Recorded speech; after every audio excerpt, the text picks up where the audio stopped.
Timeline, 5000 ans d'histoire, Richard Fremder. Bonjour à tous.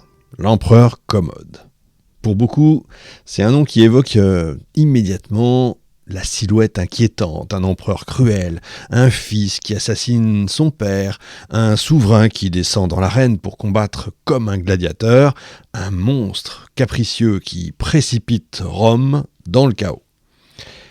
Cette image, c'est vrai qu'on la doit beaucoup au cinéma. On a des grands péplums qui ont façonné notre mémoire. D'abord, il y a la chute de l'Empire romain, ça date de 1964, intéressant à voir. Et puis évidemment, Gladiator en 2000. Dans les deux cas, le scénario est presque identique. Un jeune empereur psychopathe, jaloux de son père, Marc Aurèle, qui l'assassine pour accéder plus vite au trône.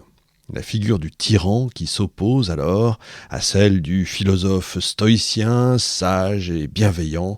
C'est la décadence qui succède forcément à l'âge d'or. Après la nuit, vous savez, c'est la lumière, etc., etc. Mais est-ce que l'histoire est aussi simple ? Les sources antiques, elles ne sont pas nombreuses et elles sont évidemment pas neutre. Dion Cassius, sénateur romain qui a vécu, lui, le règne de Commode, écrit plusieurs décennies plus tard un récit profondément hostile. Il appartient à un sénat que Commode a humilié, a terrorisé. On a Hérodien, qui est plus jeune, qui se veut lui plus objectif, mais il reste marqué par les événements qu'il a traversés. Quant à l'histoire Auguste, rédigée au IVe siècle, elle compile des traditions parfois fiables, parfois embellies, parfois déformées. Autrement dit, notre connaissance de Commode est filtrée par des auteurs issus d'un milieu aristocratique qui a vu son influence diminuer sous son règne. Et pourtant, on dispose aussi quand même d'autres indices. On a des monnaies, on a des bas-reliefs, on a des bustes innombrables qui représentent l'empereur en Hercule. Et vous comprenez pourquoi on a fait l'émission sur Hercule juste avant. Des inscriptions officielles aussi, des témoignages médicaux de Galien, qui est médecin de la cour. Autant de fragments qui permettent d'esquisser quand même un portrait beaucoup plus complexe que ça. Pour comprendre Commode, il faut d'abord replacer son règne dans son contexte. Il naît le 31 août 161, son père Marc Aurèle vient tout juste de monter sur le trône, son grand-père Antonin le Pieux vient de mourir après un règne paisible qu'on considère souvent d'ailleurs comme l'apogée de la Pax Romana. L'Empire romain couvre alors près de 5 millions de kilomètres carrés. Toute la Méditerranée est un lac romain, je reviendrai sur tout ça. Les provinces prospèrent, les élites municipales embellissent leurs cités, les routes sont sûres, les frontières sont stables, bref, c'est le climax de l'Empire. Commode est un enfant né dans la pourpre, on appelle ça un porphyrogénète, c'est-à-dire que son père est empereur, donc voilà. Contrairement à presque tous ses prédécesseurs, il est destiné au pouvoir dès sa naissance. Mais derrière cette prospérité apparente, des fissures se dessinent déjà. Peu après son accession au trône, Marc Aurèle doit affronter des guerres sur le Danube et en Orient. Il y a une terrible épidémie, la peste antonine, qui ravage l'Empire pendant des années. Des millions d'habitants disparaissent, l'économie ralentit, les légions peinent à contenir des ennemis qui deviennent de plus en plus audacieux, le modèle politique du principat, le principat, mis en place par Auguste, près de 2 siècles plus tôt, commence à montrer ses limites. Et quand Commode meurt assassiné, le 31 décembre 192, la situation a radicalement changé. L'Empire est affaibli démographiquement, fragilisé militairement, et la succession impériale plonge Rome dans une crise brutale. Le trône sera même mis aux enchères, il faut quand même imaginer ça. Alors des questions se posent. Commode est-il le responsable de cette dégradation ? Est-il le tyran fou qui précipite la chute ? Ou bien est-il le produit d'un monde déjà en crise ? Est-il la cause du basculement ou son symptôme ? Pour répondre à cette question, il faut suivre son parcours depuis le début, comprendre le monde dans lequel il naît, examiner l'éducation qu'il reçoit, observer la transformation progressive de son rapport au pouvoir et surtout replacer sa passion pour la gladiature, souvent moquée, souvent caricaturée, dans une réalité sociale et politique plus réellement de son temps. Parce que si Commode descend dans l'arène, c'est peut-être pas seulement par caprice, c'est peut-être parce que le lien entre l'empereur, le Sénat, l'armée et le peuple est en train de se transformer. Dans cette émission, je vais tenter de dépasser le mythe, comprendre l'homme sans excuser ses excès. Analyser le règne sans se laisser guider par la légende noire, c'est pas toujours facile. Commode a-t-il été le crépuscule de Rome ou l'aube d'un autre empire ? C'est ce qu'on va voir dans un instant, dans 5000 ans d'histoire. Commode, l'empereur du crépuscule.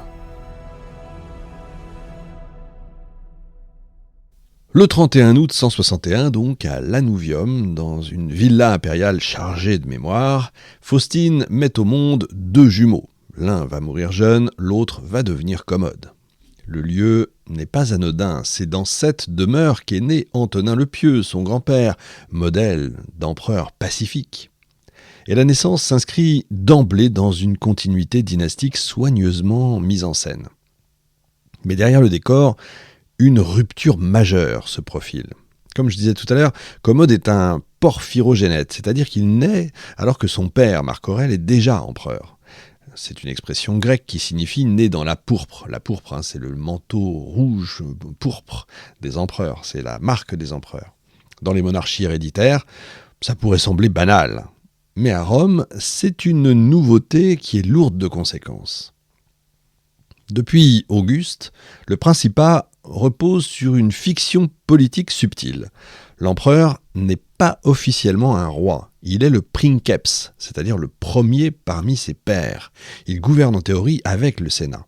Le régime conserve les apparences républicaines, c'est-à-dire les magistratures, les délibérations, les formules traditionnelles, le fameux SPQR, Senatus Populusque Romanus, Senatus Populusque Romanus, en pratique, donc le Sénat et le peuple romain, en pratique ça veut dire que le pouvoir est concentré entre les mains d'un seul homme qui est détenteur de l'autorité militaire, religieuse et politique. Or, depuis près de 2 siècles, les successions impériales ne sont pas fondées sur l'hérédité directe.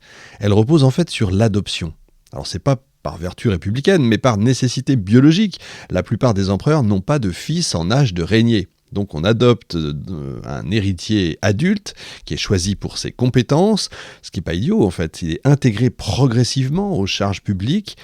Et ce système, sans être formalisé, a donné naissance à ce que l'historiographie va appeler plus tard la dynastie adoptive.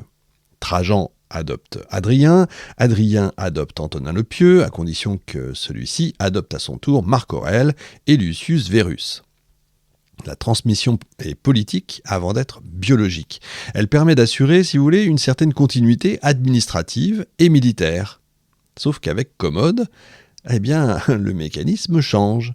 Marc Aurèle n'a pas besoin d'adopter un successeur, son épouse lui donne même 13 enfants, dont plusieurs garçons. Alors c'est vrai que la mortalité infantile frappe durement la famille impériale, il y en a 6 qui meurent en bas âge, mais Commode, comme je l'ai dit tout à l'heure, survit, il devient l'unique fils viable. Dès lors, le choix est quasiment mécanique. Marc Aurèle prépare donc son fils à régner, et très tôt il va l'associer aux honneurs. En 166, alors que Commode n'a que 5 ans, il reçoit le titre de César. En 177, il a 16 ans, il est proclamé Auguste et il devient co-empereur. Le passage est fluide, organisé, public. Il n'y a pas de rupture violente, il n'y a pas d'usurpation, il n'y a pas non plus de guerre civile. Et pourtant, vous avez une transformation profonde qui s'opère. Le principat, jusque-là fondé sur une sélection aristocratique encadrée par l'adoption, prend une coloration nettement dynastique. Ça, c'est nouveau. Le pouvoir s'héréditarise, si vous voulez. Le Sénat n'est plus le cadre symbolique de la désignation. La naissance devient dès lors le critère déterminant. Et ce glissement-là, il est capital à comprendre. Il modifie la nature du lien entre l'empereur et l'aristocratie sénatoriale. Sous Antonin le Pieux et sous Marc Aurèle, le Sénat conserve l'illusion d'un rôle actif, puisque c'est parmi eux, en général, que va être choisi le futur empereur. Les empereurs consultent, ils respectent les formes, ils évitent l'humiliation publique. Le régime peut être qualifié de monarchie tempérée par l'aristocratie. Avec Commode, l'équilibre, du coup, est beaucoup plus fragile. Non pas parce qu'il serait dès l'enfance voué à la tyrannie, mais parce que son accession repose sur un principe moins négocié, qui est donc la filiation. Cette mutation s'inscrit dans un contexte idéologique qui est donc déjà en évolution. Depuis Trajan et Adrien, le pouvoir impérial tend à se sacraliser davantage. Les représentations officielles montrent l'empereur qui reçoit le foudre de Jupiter, c'est-à-dire la force de Jupiter, la puissance, l'autorité, l'auctoritas, procède de plus en plus des dieux. Le culte impérial se diffuse dans les provinces comme un ciment civique. L'empereur n'est plus seulement un magistrat suprême, c'est une figure quasi divine.